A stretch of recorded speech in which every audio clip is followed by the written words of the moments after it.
Hello students, आज हम लोग कोऑर्डिनेशन कंपाउंड के लेक्चर 22 में वैलेंस बॉन्ड थ्योरी के रिमेनिंग पार्ट्स पर डिस्कस करेंगे। पहले कुछ एग्जाम्पल पर डिस्कस करेंगे और फिर उसके बाद limitation of valence bond theory देखेंगे।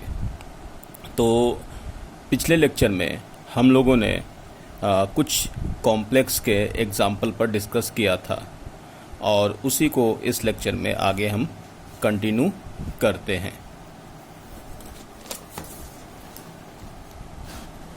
तो देखिए, हम लोग ये कॉम्प्लेक्स पर आ गए थे।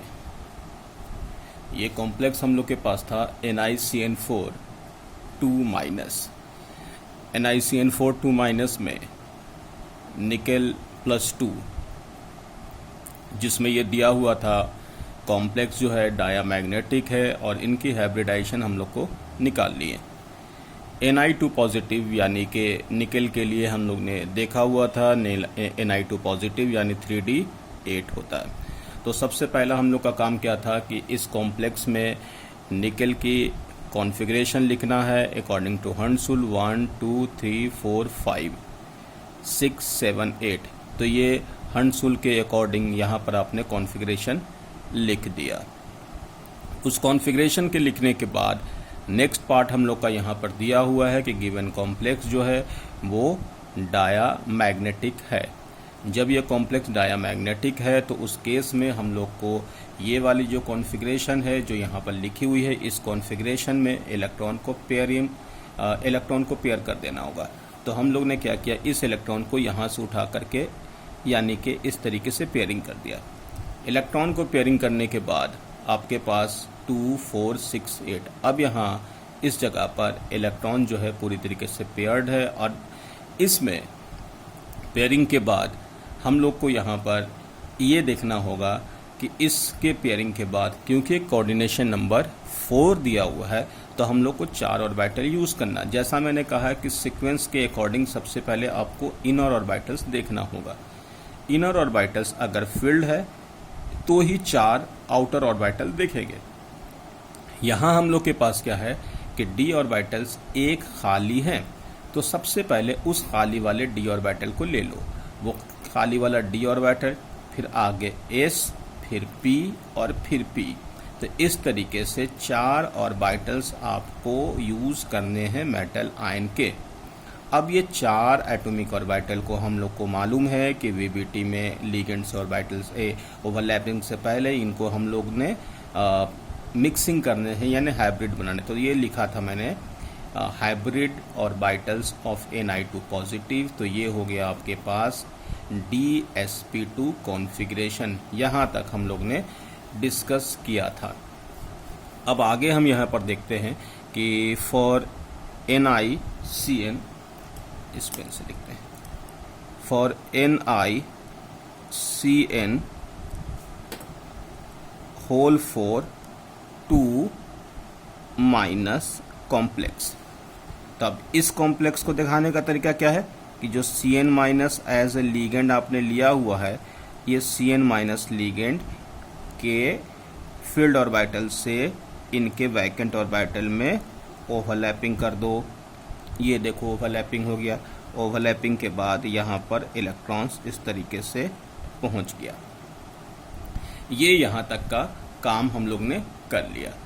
अब ये कॉम्प्लेक्स जो आपने यहाँ दिखाया है कि D8 में NiCN4 डायामैग्नेटिक था, इसलिए हम लोग ने इलेक्ट्रॉन को ऐसे कर दिया। अब एक चीज़ समझिएगा कि ये जो कॉम्प्लेक्स है इसमें अनपेयर्ड इलेक्ट्रॉन 2 हैं जो हंसुल के अकॉर्डिंग भरे हुए हैं, जबकि यहाँ पर ये हंसुल के अकॉर्डिंग नहीं है। ये इलेक्ट्रॉन्स जो है इस तरीके से पेयरिंग हो गया। तो हम लोग यहाँ पर इन कॉम्प्लेक्स को जो यहाँ पर दिया हुआ है, ये कॉम्प्लेक्स को हम लोग यहाँ एक और कॉम्प्लेक्स यहाँ पर कहेंगे इनर कॉम्प्लेक्स। ये इनर कॉम्प्लेक्स हो गया। इनर कॉम्प्लेक्स के साथ इलेक्ट्रॉन्स यहाँ पर पेयर्ड अप है, इसलिए हम लोग लो कहेंगे, यानी कि स्पिन यहाँ पर हंसुल के अकॉर्डिंग भरा हुआ तो इसको हम लोग हाई स्पिन कहेंगे, लेकिन यहाँ पर लो स्पिन कॉम्प्लेक्स कहेंगे। तो हम लोग कौन कौन सा चीज कह रहे हैं, लो स्पिन कॉम्प्लेक्स और इनर कॉम्प्लेक्स, और एक और हम लोग कह सकते हैं spin paired complex. Given complex में तो ऊपर वाले कॉम्प्लेक्स के रेस्पेक्ट में नीचे वाले कॉम्प्लेक्स ने हंट्स रूल को वायलेट किया है, यानी हंट्स रूल जो है यहाँ पर वैलिड नहीं हुआ है। इस हिसाब से हम लोग यहाँ पर इन कॉम्प्लेक्स को इनर कॉम्प्लेक्स कहेंगे, क्योंकि यहाँ पे इनर ऑर्बिटल इस्तेमाल किया गया है। लो स्पिन भी कहेंगे, लो स्पिन कॉम्प्लेक्स हो गया। और साथ में जब लो स्पिन होता है तो इलेक्ट्रॉन की पेयरिंग होती है। तो आपके पास यहाँ पर देखें, इस केस में स्पिन की पेयरिंग, इलेक्ट्रॉन की पेयरिंग, इसलिए हम लोग इसको स्पिन पेयर्ड कॉम्प्लेक्स भी कहेंगे। अब नेक्स्ट एग्जाम्पल की तरफ आते हैं। नेक्स्ट एग्जाम्पल में हम लोग के पास यहाँ पर ये है।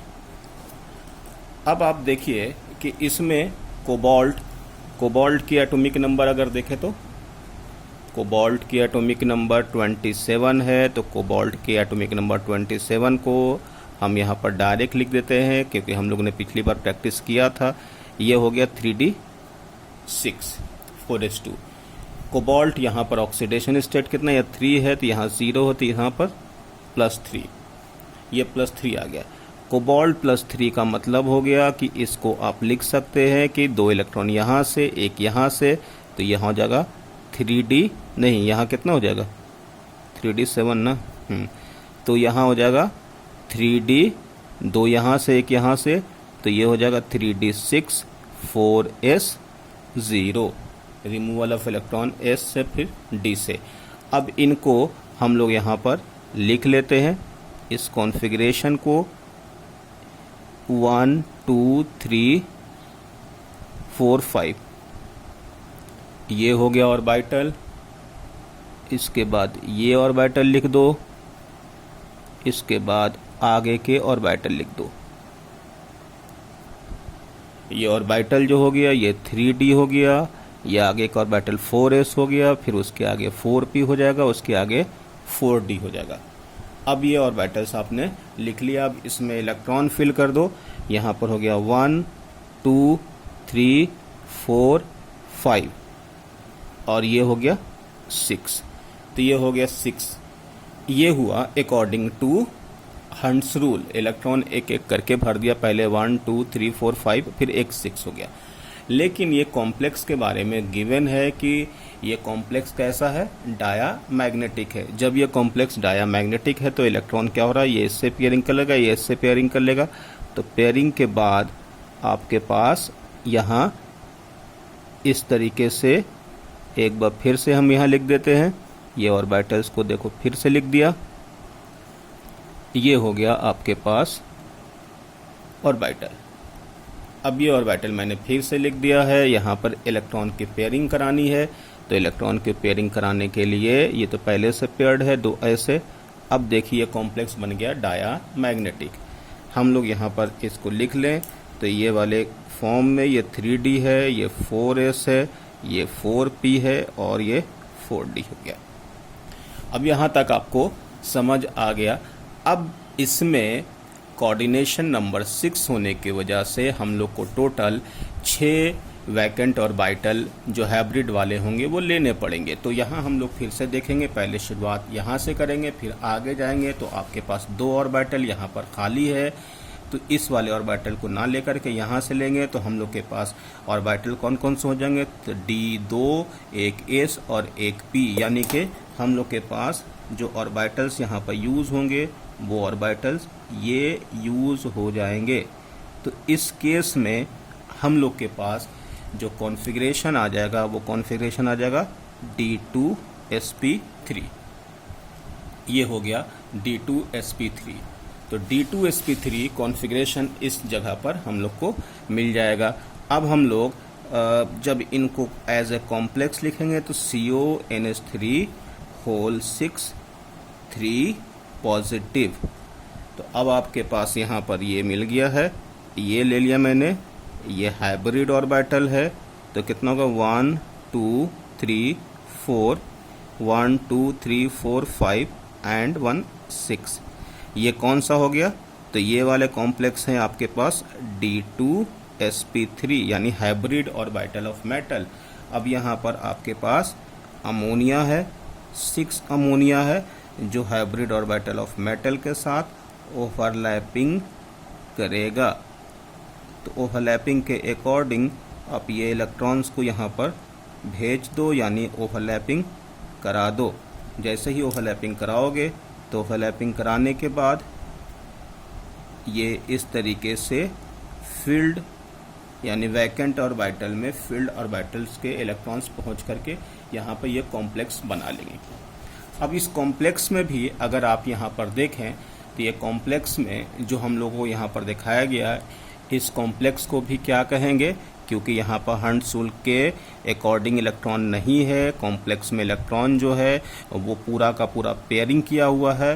तो इस जगह पर हम लोग यहाँ भी लिखेंगे ये कॉम्प्लेक्स कैसा हुआ, तो ये लो स्पिन कॉम्प्लेक्स, लो स्पिन कॉम्प्लेक्स है। और क्योंकि इनर डी इस्तेमाल किया है 3d यानी n-1d, तो हम लोग यहाँ पर एक और बात लिख रहे हैं, इनर ऑर्बिटल कॉम्प्लेक्स यानी लो स्पिन कहो या इनको इनर ऑर्बिटल कॉम्प्लेक्स कहो, और इसी को हम लोग कह रहे हैं स्पिन पेयर्ड कॉम्प्लेक्स।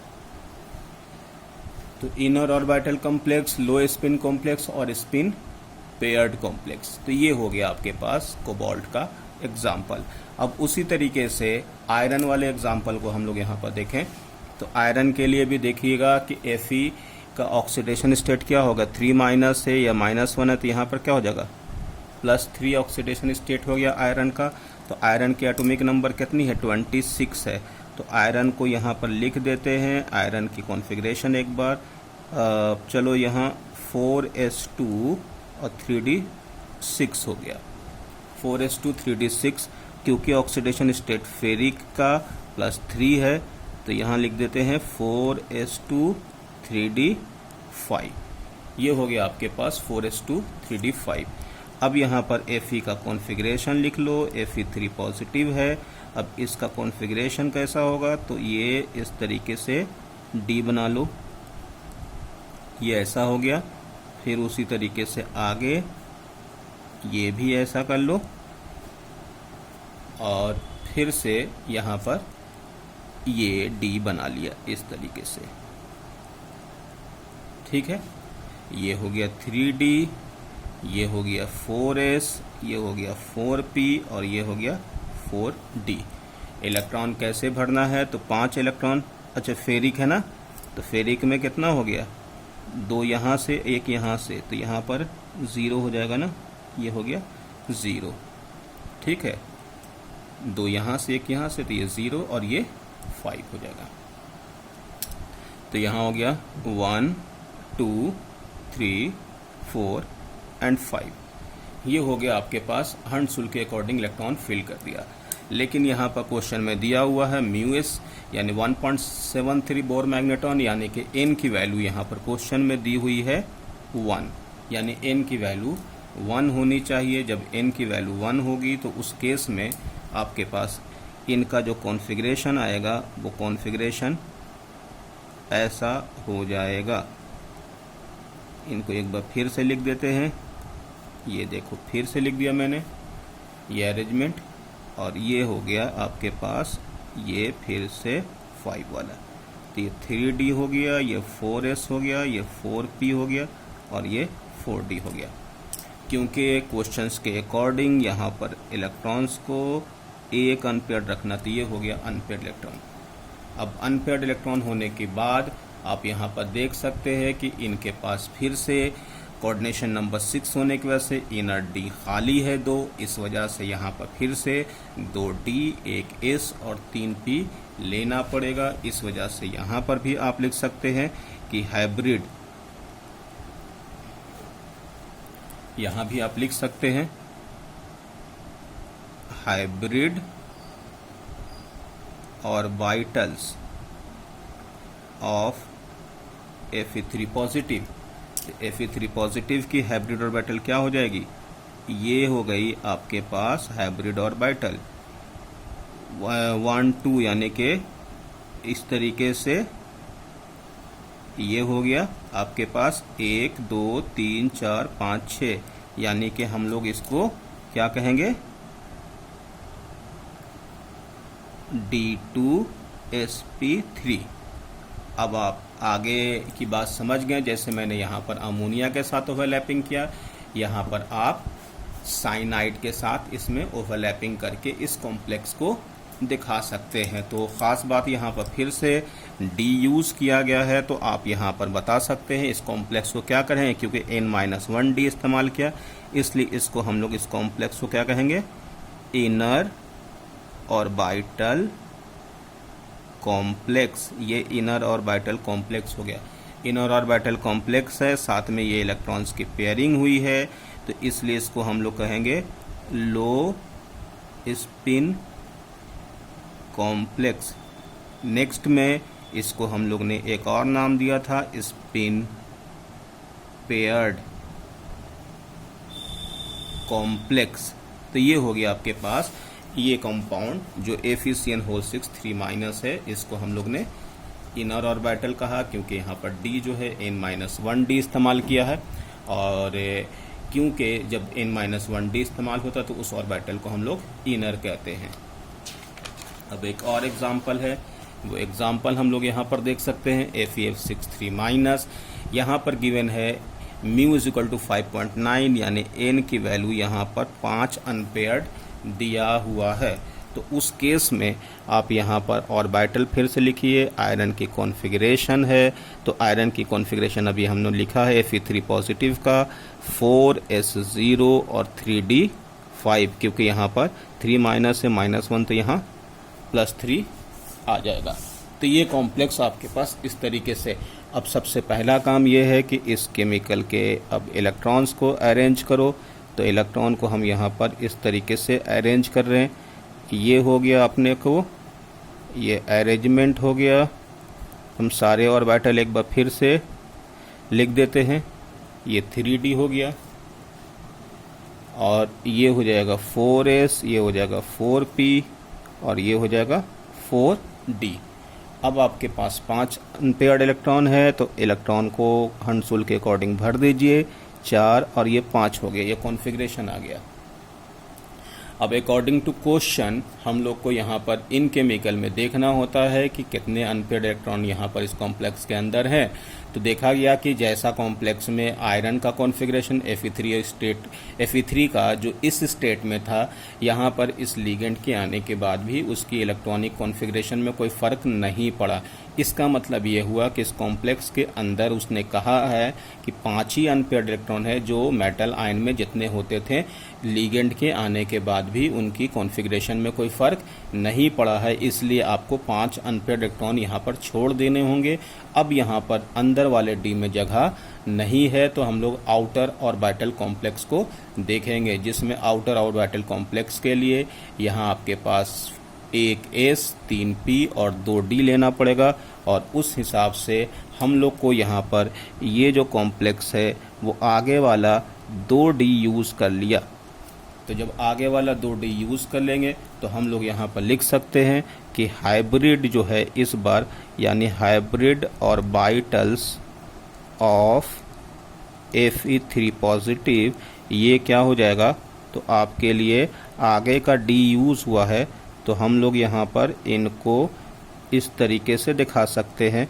ये हो गया आपके पास ये हाइब्रिड ऑर्बिटल कौन सा हो जाएगा, तो ये हाइब्रिड ऑर्बिटल 1 2 3 4 5 6 यानी sp3d2 sp3d2 हाइब्रिड ऑर्बिटल आपके पास हो गया। तो फॉर FeF6 कॉम्प्लेक्स, तो इन कॉम्प्लेक्स को हम लोग कैसे दिखाएंगे, तो हम लोग फिर से एक बार इसको ऐसे लिख दें। ये हो गया हाइब्रिड ऑर्बिटल sp3d2। अब यहाँ पर F- है, यानी ये लिगेंड है, 2 3 4 5, और यहाँ एक और बना लो, ये sp3d2 हो गया, और ये हो गया 6।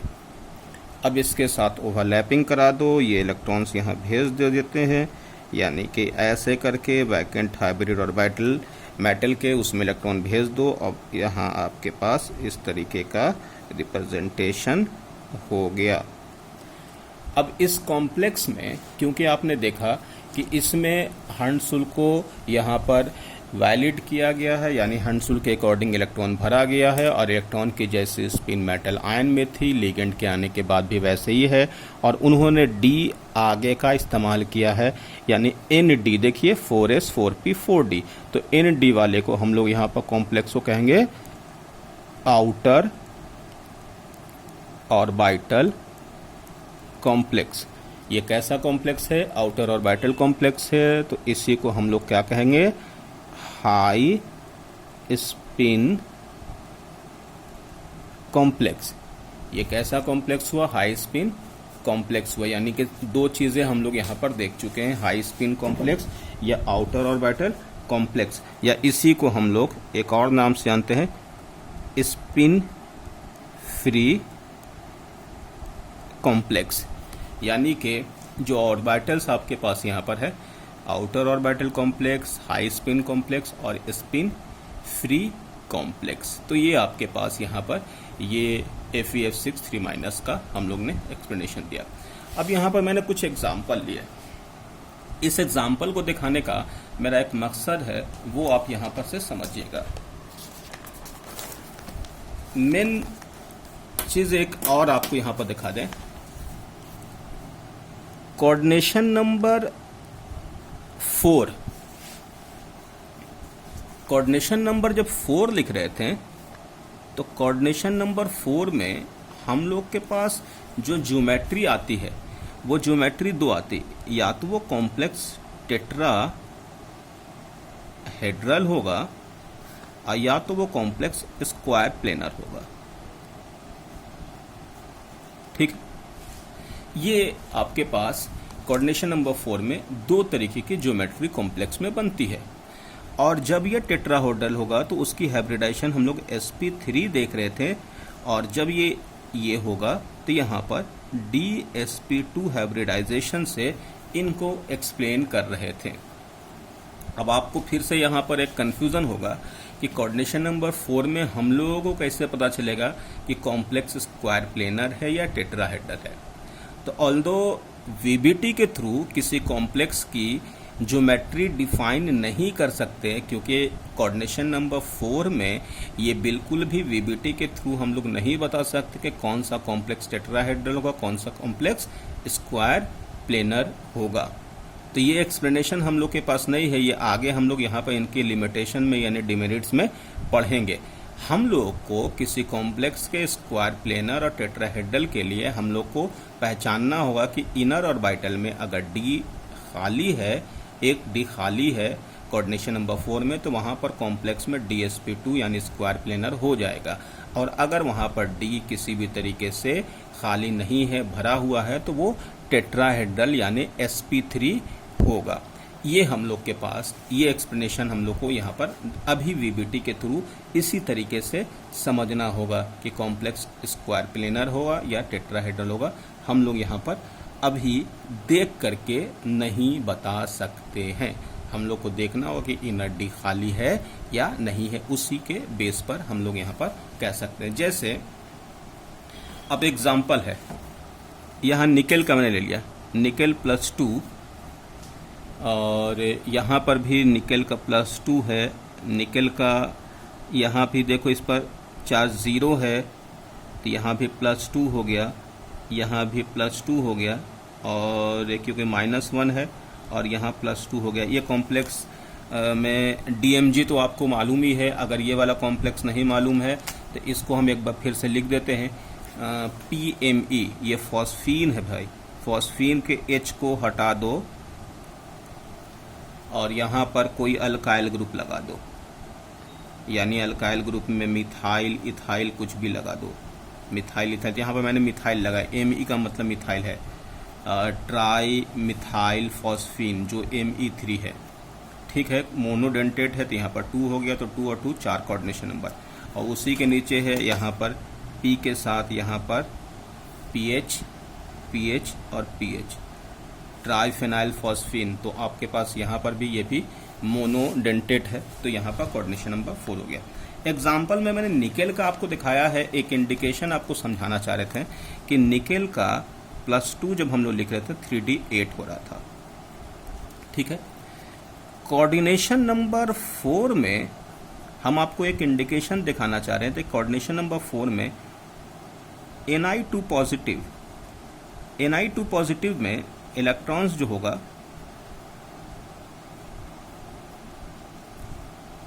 निकेल का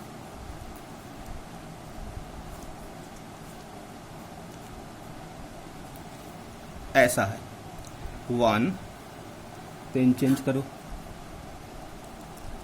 1 2 3 4 5 6 7 8, 1 2 3 4 5 6 7 8, 2 केस बनेगा। Ni2 पॉजिटिव अगर मैंने कहा कि कोऑर्डिनेशन नंबर 4 है, यानी कि निकेल का कोई कॉम्प्लेक्स है Nil4+2, ठीक है। अब ये कॉम्प्लेक्स में एक कॉम्प्लेक्स जो है कोऑर्डिनेशन नंबर 4 में, एक कॉम्प्लेक्स का कॉन्फ़िगरेशन Nil4+2 ले ले तो चलो ठीक है, और दूसरा कॉम्प्लेक्स Nil4 डैश ले लिया, कोई लिगेंड चेंज कर दिया +2। तो निकेल या तो ऐसा इलेक्ट्रॉन रखेगा कोऑर्डिनेशन नंबर 4 में या ऐसा रखेगा। जब ये कॉम्प्लेक्स ऐसा रहेगा तो आपको मालूम है यहां पर ये sp3 और टेट्राहेड्रल होगा। जब ये कॉम्प्लेक्स में D एक छूट जाएगा यानी कि, तो यहां पर होगा DsP2 और स्क्वायर प्लेनर।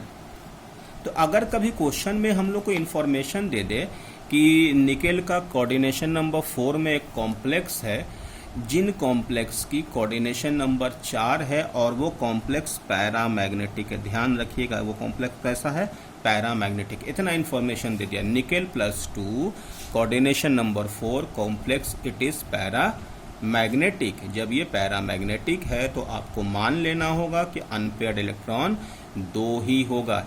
Ni+2 का 2 केस बनेगा, या तो n की वैल्यू 2 या n की वैल्यू 0। तो हम लोग को समझना होगा पैरामैग्नेटिक यानी कि n की वैल्यू 2 है, तो आपको मालूम है कि ये D भरा हुआ होगा, तो 4 आपको ऑर्बिटल, 1 s और 3 p लेने पड़ेंगे, यानी sp3 टेट्राहेड्रल, ठीक है। नेक्स्ट में अगर ये कॉम्प्लेक्स में लिखा हुआ है कि दूसरा केस क्या होगा, वो केमिकली पूरी तरीके से पेयर्ड होगा यानी डायामैग्नेटिक होगा। तो अगर वो डायामैग्नेटिक है तो एक डी खाली होगा, तो आपको 4 ऑर्बिटल में 1 डी और 1 एस और 2 पी लेने होंगे।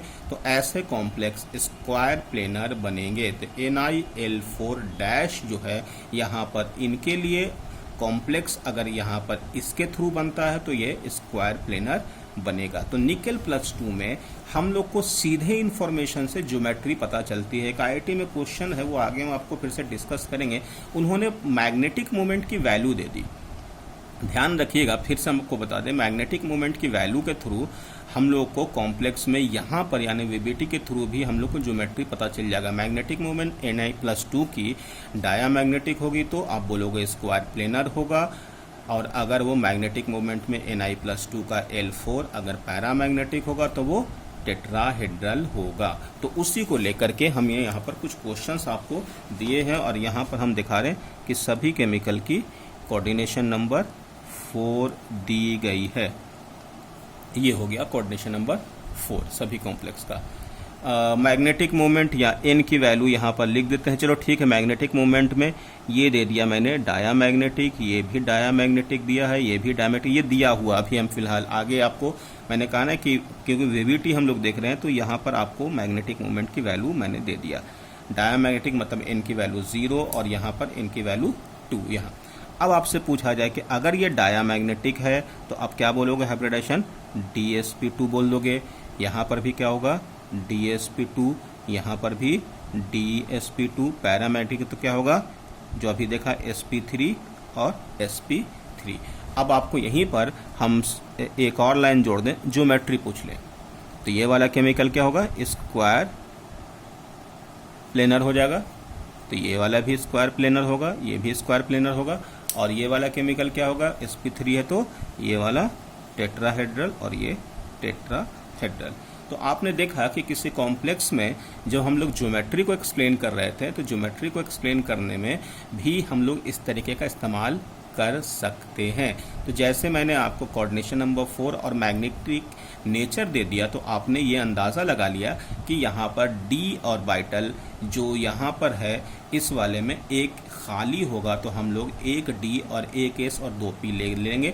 जब ऐसा होगा, ऐसे ऑर्बिटल्स का यहाँ पर ओवरलैपिंग होगा, तो इस तरीके से जो ज्योमेट्री हम लोग को देखने को मिलेगी वो स्क्वायर प्लेनर मिलेगी, जो हम लोग ने यहाँ देखा। फिर दूसरे वाले एग्जाम्पल में हम लोग को दिया हुआ था कि गिवन कॉम्प्लेक्स पैरामैग्नेटिक है, तो हम लोग ने देखा कि डी तो फिलहाल इसमें है ही नहीं, ये sp3 होगा।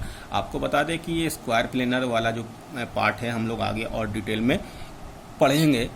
ऑर्गेनिक कंपाउंड में स्क्वायर प्लेनर वाली चीज़ें नहीं आती। जैसे आपके पास 4 बॉन्ड है, 4 सिग्मा है, तो वहाँ पर हम लोग टेट्राहेड्रल बोलते हैं, क्योंकि ऑर्गेनिक केमिकल में कार्बन के बारे में पढ़ा जाता है और कार्बन में डी तो होता ही नहीं, तो कार्बन कभी भी 4 बॉन्ड बनाएगा तो वहाँ पर स्क्वायर प्लेनर टाइप की चीज़ नहीं आएगी, क्योंकि कार्बन के पास डी नहीं है। स्क्वायर प्लेनर बनने के लिए डी ऑर्बिटल का होना ज़रूरी होता है। खैर, अब यहाँ के बाद हम लोग नेक्स्ट पार्ट में आते हैं वीबीटी के अकॉर्डिंग। अब हम लोग यहाँ पर limitation of valence bond theory.